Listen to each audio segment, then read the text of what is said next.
So who am I speaking with? Pete Blackshaw. I'm the EVP of Digital Strategic Services for Nielsen, and I'm moderating tomorrow's panel entitled Innovate or Die. All right, so here's what I want to know. There are cases on your panel about great innovators. Who's going to be there? What are we going to learn on that panel? Well, we got a great panel. We've got Tina Sharkey from BabyCenter.com, and I think they've really broken a lot of rules and been a relentless innovator in terms of the mom space. Give me an example of what they broke. What rules they basically treat the web as a focus group. They're constantly listening to this very important niche, moms. They've got panels. They're basically serving their needs at life stages.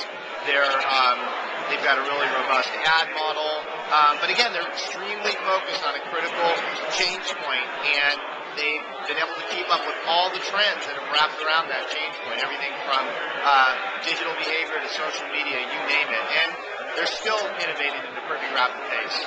And, well, I mean, a lot of people are doing it, but what is so innovative about what they're doing? Well, we're going to find out tomorrow. Okay. But I know they have a huge share of the moms segment. Tina actually was a former co-founder of iVillage. She brings that experience to the table. But again, they've been able to build a massive audience and based on kind of serving the needs of moms at kind of that key life stage. What about, so who else is on the panel? We got Hulu, and obviously they're an industry disruptive force in terms of, you could argue that they're partially cannibalizing the base model to kind of build a new model, but, whether it's in the advertising of Hulu or the platform itself, we'll hear a lot of interesting stuff. Can any other industry learn from Hulu? Can any other industry learn from Hulu? Probably. I think we'll get a better sense of that for tomorrow, but they clearly built, they're up there as one of the top, video sites, and a lot of folks wouldn't have expected them to be there. And to some extent, they're writing a major habit change. TV is, in fact, shifting to the web. And, we're watching 24 on demand, not just via our DVR, but also through Hulu.com. Some may argue that it's too disruptive. It'll be interesting to see. There's a lot of unanswered questions. What's the ad model on Hulu?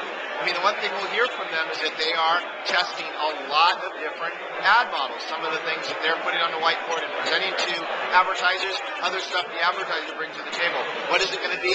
Nobody knows. But for publishers to win in this environment, they're going to have to constantly iterate, innovate, test, measure, throw certain things away, and keep reinventing themselves. I agree. That's important. Always be testing. Always be testing. Adobe's going to be another really good message. They are really, it's interesting about Adobe. Here you've got these flash creators. I think they are on the bleeding edge of mavens. They are really good at what is sometimes referred to as user contribution systems. They take their most devoted fans, enroll them in the product development process. They're putting the brand to the torture test, giving them tough love, saying what they like, dislike, and that affords the brand to really figure out how to make sure these products are always exceeding expectations, serving this highly attentive, if not high expectation audience well. So it'll be interesting to hear from them as well. Cool. All right, excellent. Thanks, Pete. You bet.